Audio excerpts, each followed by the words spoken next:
What's up, Coffee Squad? It's your boy Kyle Milligan coming to you live from downtown Denver, Colorado. I am traveling with my girlfriend. She's teaching a hair class. I'll give you a little look around.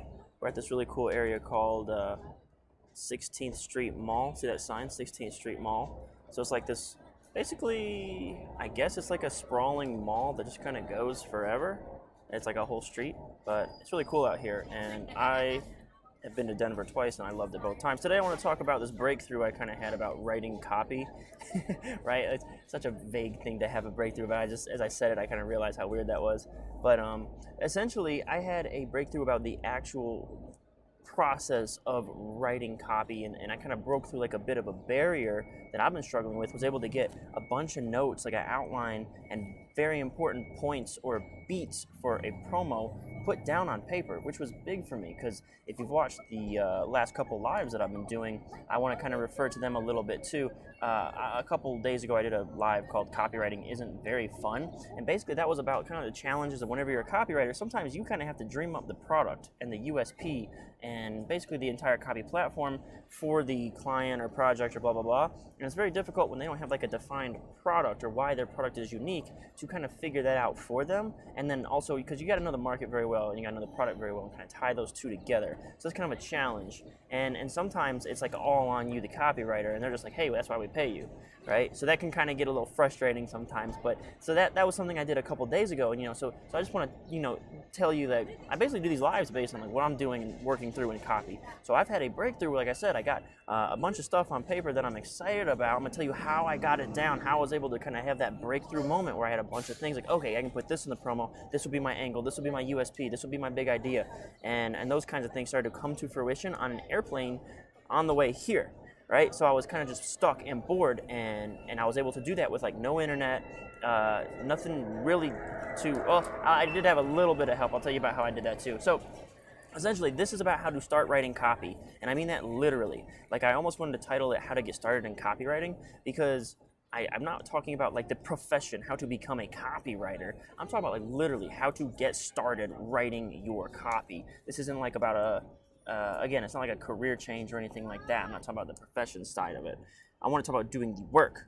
Okay, so some things you got to kind of have to start. You got to have some research on your product or topic, okay? So first, before you begin doing any of this, you have to kind of have done some reading, okay? I say that, research is 66.66% of the job. Like, before you start writing, generally spend most of your time, even before you start writing and while you're writing, doing the research. So you got to have some sort of background research. It doesn't have to be days and days, or weeks and weeks and weeks, but it should be like a adequate amount of research on the topic and the kind of general theme of like what you're writing about. And the other thing is, big idea is not yet necessary, because I didn't really have a firm big idea. I kind of had like a vague big idea, and that's kind of where it all started. So here's what step one is. Okay, step one to get started writing copy. The answer is just start, okay? And I know that's such a stupid, like, non-pragmatic thing to say, but essentially what you need to do is get some words on the page. So you have like a little basis of research, and it can be like, okay, so how can I take this and kind of like sell this information to my reader? So this is how it works for me, and it might be different for everybody, but for me, dude, like I talked about yesterday, I said nobody wants to help you because you can't optimize zero. I can't optimize zero. I can't come up with material or ideas without putting something on the page first. I've done way back in the past. I did a live stream of me doing email copywriting, and during that live stream, what I showed you was that my first draft was on the page. It was very bland, it wasn't very good, but I had to have that so I could optimize it. So the first thing I did is I put a bunch of junk on the page. I told you the other day, I said I wrote 200 words of pure garbage. That's what I did for the day, and that is kind of what you've got to do. You've got to be able to sit down and get some words on the page. And this can be anything. So you need to put pen to paper, fingers to keys, and put down an outline, or like one big point that you think is really interesting, or one section of copy that you think, I would like to have this in the promo somewhere, and just kind of get it on the page. Okay, now the next thing I want to talk about is that part of the optimization process. Man, my screen looks like it's jumping around all over the place, so I hope this isn't too terrible. Okay, the next thing is step 2, which is what we're going to call evoking the muse. Okay, so once you write something, and it can be anything, once you start putting stuff on paper, man, we got a really bad internet connection all of a sudden. I'm going to pause for just a second and hope that it gets better. And my computer's like overheating or something, I don't know. But anyway, once you start putting pen to paper, once you start putting something down on your project, okay, something strange starts to happen, which Steven Pressfield calls evoking the muse. My computer's barely functioning. Jesus Christ. Okay. So I'm going to just explain this and hope that you can hear it. So what happens is you do what's called evoking the muse. Essentially, you're bringing on, and this is from Steven Pressfield's The War of Art. He says basically whenever you sit down to do your work, you kind of evoke some sort of divine assistance from what he defines as a muse, sort of like an angel of inspiration, okay? And he says that the muse adores the craftsman and will come to the aid of an artist doing their work, is basically what he talks about. And essentially what he's saying is like, the muse does not like just come to like these brilliant people. It doesn't just touch the minds of like people like just, it doesn't say like, okay, I choose you and I'm going to come down and just give you all this inspiration, make you brilliant, and you're going to go out and do awesome things. Instead, what he argues is that the muse favors the person who just comes and does the work every single day. The person who is just doing their craft, the muse loves that person. So basically the act of working first inspires the muse, and then that inspires the idea, not the other way around. I want to talk about that. Some people think, I need some inspiration so that I can write, and they're waiting for this big idea to pop in their head, and I don't think that's how it works at all based on my experience. It's actually the other way around.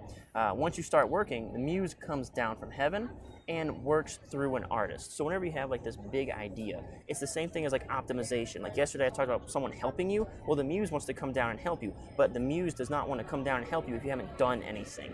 So you can't optimize zero. The muse will come down once you've put some pen to paper, some fingers to keys, and you've got something on the page. You'll have like a spark of like, hey, this is how I could tie that into this product, or hey, I could actually choose this angle. It's like whenever you send a text to someone, and as soon as you hit the word send, you're like, oh man, I should have said it this way instead of that way, right? Or whenever you have like a comeback, like someone says something to you and you try to have like a smart comeback, but then 5 minutes later you're like, I should have said this instead. The muse will inspire you down the line after you've put in some work. It works like that. You'll have the aha moment after you've already sent the text. It's the same thing with your first drafted copy. After you've written the first drafted copy, the muse will come down, touch you on the shoulder, say, hey, do it like this, okay? So, the muse comes down from heaven. Most people are trying to evoke the muse to come down and help them to get started. And this goes back to what I was talking about yesterday. No one wants to help you if you aren't working. The muse doesn't want to come down and help you if you aren't working. Until you start putting words on the page, until you've done your research and you try to put down like a section of copy, a headline or a lead or anything like that, and until you do that, you are not worthy of the inspiration to have the big idea. You're not worthy of the muse to come down and inspire you, okay? Now, whether or not you believe in angels, muses, all that sort of stuff, it doesn't matter. I think it makes a great metaphor, and I saw it kind of at work today, and I'll get into that here in just a second. But just know that until you've put some work down on the page, done your research, and tried to write something, there will be no inspiration. You'll never get flow, you'll never get that momentum or motivation or anything. I'll explain that too. So another thing I want to talk about is something related to this is Mark Manson has written about this too in another way, and I'll tell you man, this video is going so poorly according to this. I'm just gonna keep trying to run through it though. Hopefully, leave me a comment, say something if you can hear me or not. Like, let me know. I got people watching and they're not just saying, hey, this video quality sucks or anything like that. Does the audio at least work? That's all I care about. Does the audio work? Can you hear me? All right, so let me know. Okay, so thanks Starbucks for your terrible internet. Anyway, so Mark Manson wrote about motivation. He wrote, most people only commit to an action if they feel a certain level of motivation, and they feel motivation when they feel emotional inspiration. So I'm gonna do a little whiteboarding real quick. This is something I've kind of wanted to do. I'm gonna kind of steal this from Alex Becker, but let me pull up this whiteboard, and we're gonna go this. Perfect. Okay, so this is the whiteboard. So Mark Manson says that most people think that getting inspired and doing work works like this. They think it's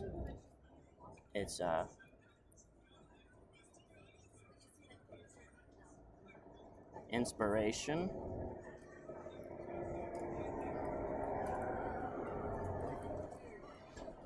motivation, and then action. Okay, so this is what people who are basically, this is the get started mentality. Like, I need help getting started. Like, how do I get started? All right, these people are stuck.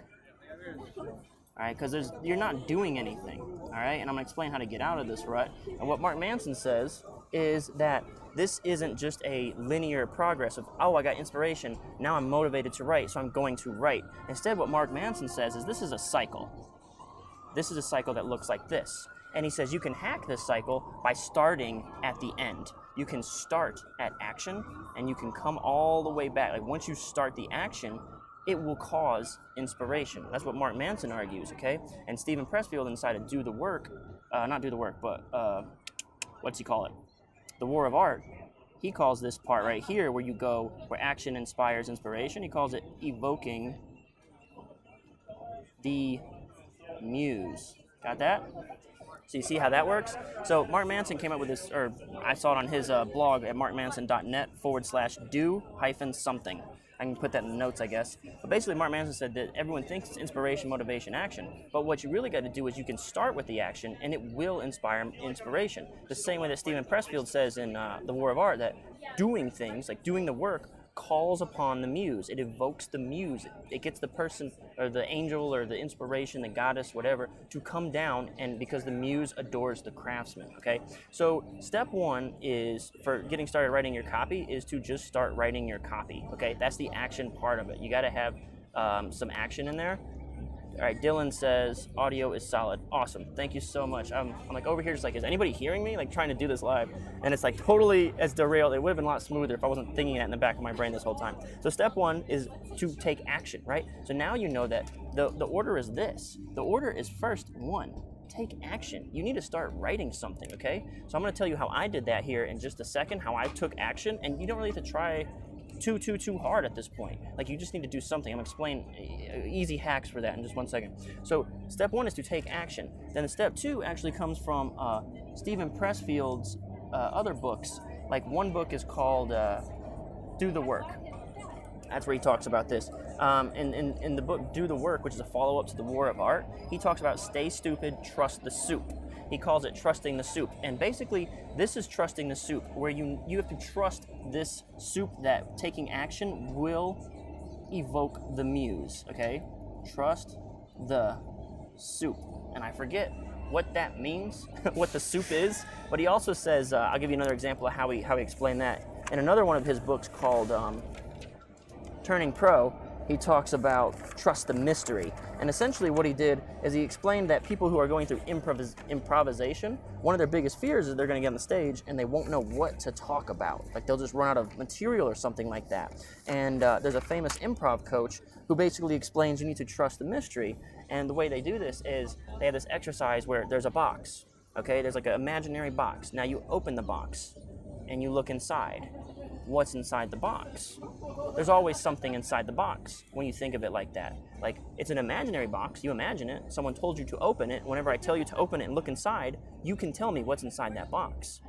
And what Steven Pressfield says and that improv coach says is trust the mystery. There's always something inside the box. So step one is to take action. Open the box. You need to write something. You need to open the box.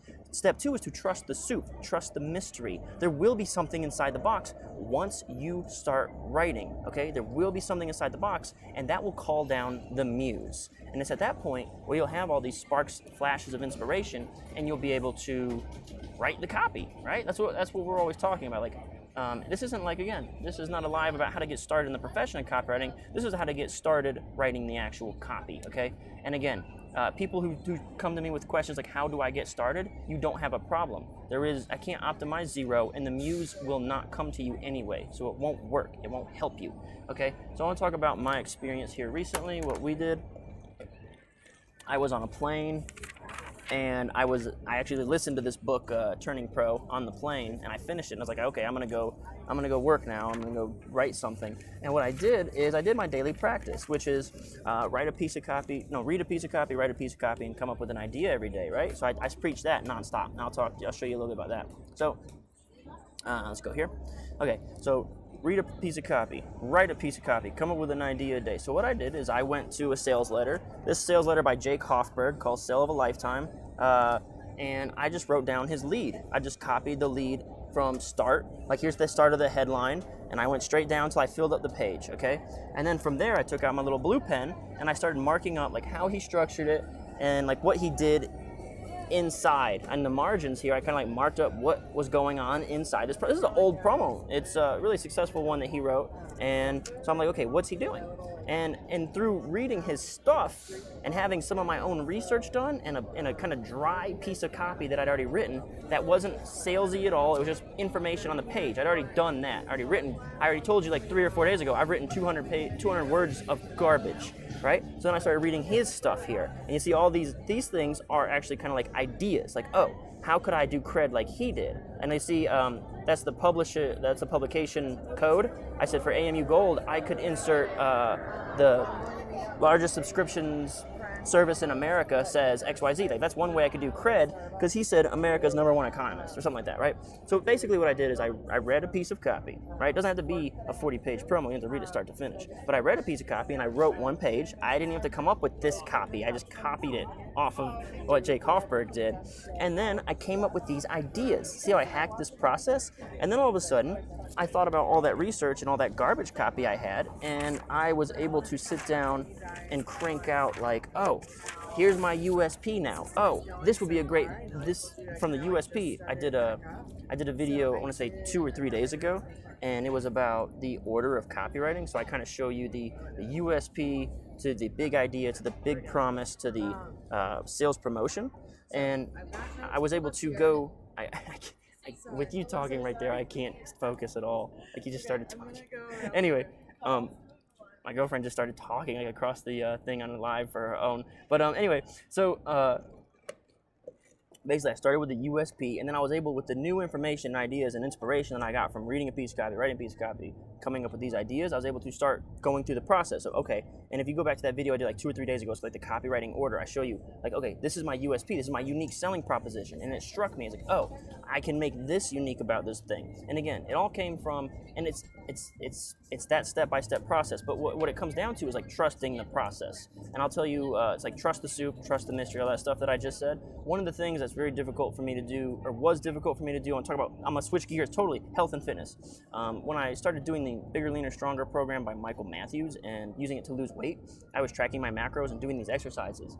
And I was sort of steadily, slowly seeing results, but it was difficult. I was not seeing results as quickly as I wanted sometimes, and I knew that I had to just trust the process. And basically, if I just blindly followed that process and believed in it, I know if I go from beginning to end, the result will come, right? And I've done that process so many times that I just trust it. I just know, no matter what happens. Like if today I woke up 3 pounds heavier than yesterday, don't worry. In the long run, this will work out, and this process will do what it's supposed to do. It's the same thing with this part on the copywriting process. Like, if you just sit down, trust the soup, you do the things that I've just explained to you, this stuff will basically reveal itself to you through doing the work, through evoking the muse, okay? So this was probably a very scattered sort of live. I hope this was helpful. So let's see. Any questions, comments, anything like that? And I'm going to show you one more time. I want to show you the whiteboard one more time before I sign off. So silver screen, camera, this guy. So if you feel like you want help getting started, you're not worthy of the muse. That's basically like when someone says, how do I get started? Right? I want to talk about that. Like, how do I get started? You're not worthy of the muse. You're stuck because you can't optimize zero. All right, you have to do some work. That means you need to do some research on your topic, your subject, your product, your market. There's 3 things. I have a deep research video course that's 2.5 hours long, and you need to research your product. You need to research your customer, and you need to research your brand, guru, or personality behind the product, okay? So you have to do that. All right, once you've done some reading on that, then you need to come up with some garbage. You need to put some garbage on the page. It could be an outline It could be, and if you want a tip for how to outline, Stephen Pressfield talks about outlines and do the work. He basically starts from the end and he works his way to the front. Like, I know I got to sell this product, so how do I sell this product? Well, these are the things I need to prove. Well, how do I get someone interested in these things I need to prove? Well, I need to write an exciting lead that talks about how these things will help them. So I just work backwards, and Stephen Pressfield talks about that inside of Do the Work. So you got to write something. You could be one section of copy that you really want in your promo. It could be an outline. It could be a headline, a lead, it could be anything. Once you do that, you have to, that's step one, right? Step one is take action, right? Once you do that, now it's basically like down to step two. Like, you just kind of keep doing the action, right? You either write down more ideas, do more research, just keep following this process, and you have to trust the soup. And the process that I've got for you is read a piece of copy, write a piece of copy, come up with an idea every day. That's the action that can kind of short circuit or hack this. This will bring you the most ideas the quickest way. And as long as you're reading, writing, and coming up with an idea every day, you will be worthy of the muse. You will call upon the muse to come down and touch you and give you some sort of inspiration that'll get you going on this awesome cycle where you can go inspiration, motivation, action, and it'll be like a loop until you like spit out some awesome copy. Now, all this to say, like, this will just get you writing copy. It doesn't guarantee that your copy will be awesome. Like, will my promo be amazing or incredible? I don't know. I can't tell until it's done. And basically, there's no guarantees of those things. You just kind of trust the process, and this makes it repeatable and something that you can continue to embrace until you do have that big hit. You know, every promo is not a big hit, but you just trust the process. You can't really control your outcomes, but you can control your inputs, and that's what I'm trying to encourage you to do. Because a lot of people are saying, like, how do I write a promo? No. Don't. You're putting the cart before the horse. Like, think about how you can start taking action. That's what I try to help you do here. And I forgot to have this up there, but I also offer help for folks inside the Copy Squad Inner Circle, one-on-one. I'll call it more group style mentoring, because I have these Tuesday conference calls every other Tuesday. We get together, we talk copy, talk marketing, talk about your sales funnel, your process, and how we can improve upon it. Okay. What this is not necessarily, I kind of want to talk about this. This is not like a private one-on-one coaching session with me, okay? There is a scope, there is a limit to the scope of this, and it does usually come down to, there are these every other Tuesdays, we're all going to get together and talk copy. You can submit your questions ahead of time, you can submit your copy ahead of time. You do get more access to me than you would on like a YouTube channel, but it is not like one-on-one private coaching calls or consulting by any means. That starts at $300 for 30 minutes. That's not what you get with the Copy Squad Inner Circle. But I will sit down, and again, I'll hash out like your sales. I want to be totally transparent about this and open with you, like, so you don't feel like I hoodwinked you into thinking you were getting one-on-one coaching at like for hours at a time. And I think that's really important to be clear about. And then also you'll get access to trainings. Okay, so. I've been arranging like trainings with experts. We've got an email marketing training in there. We've got a headline training, and then the other thing is I'll have sales letter breakdowns every other Tuesday on what's sales letters that are making 7 figures. So it'll basically reverse engineer what's making those things work. And this will, again, all this stuff helps you evoke the muse and helps you write better copy. So I'm gonna look for questions, comments. Rich says, if I join the Copy Squad, what are the chances that my copy will get reviewed? The answer is 100%. Like, I will review your copy, definitely. But it will be in like a groups. It'll be during the Tuesday conference calls, and anybody can come in. We can look at it, talk about it, and discuss it as a group. So yes, if you join, yes. That I will review your copy. Absolutely. Good question. That's a really good question. I just don't want folks to think that like I'm gonna be on call. You know, I don't want them thinking like they can like send me a message like, hey man, like let's hop on a call and do this or that. Like because as the Copy Squad gets bigger. I think I have to kind of establish those boundaries. We're bringing on new members every day, and once I hit a certain number, a threshold, it's gonna be like, wow, if everyone thinks that I can sit down on the call with one-on-one, then I don't want to disappoint a lot of people or stretch myself too thin. Does that make sense? Again, I do this in the spirit of transparency, not to be like a meanie about it or anything. Okay, so Rich, if you want your copy reviewed, definitely drop it. What's today? Today's Saturday? If you join now and submit your copy, it'll be on the Tuesday conference call. So you can have it reviewed in like the next couple days if it's ready. That's up to you, man. 100% up to you. My mic's really quiet. I should turn that up. Check. Checking the sound level. All right, I'm going to hang out for like one more second to see if there's any other questions or comments or anything like that. I apologize for like the really terrible. My computer was glitching like crazy. It was not working out very well for me. They got this bus that just runs down this one lane. It's so cool. They just run down. I tell you, dude, autonomous cars are gonna take that job. I'm really excited about autonomous cars. That's the future. It's gonna happen. Tesla's already got autopilot. There are in Houston, Texas. You can get a autonomous buggy to deliver you groceries. I'm actually trying to get down there and see that with my own eyes. I actually just want to see it. All right, one more check for comments. Nothing coming through. Thanks so much for tuning in, guys. That's all I got for today. I hope this was helpful. I hope it made sense. It was a little bit rambly, but I hope you got something out of it that'll help you start writing copy and inspired you today. Until next time, peace out. Copy Squad.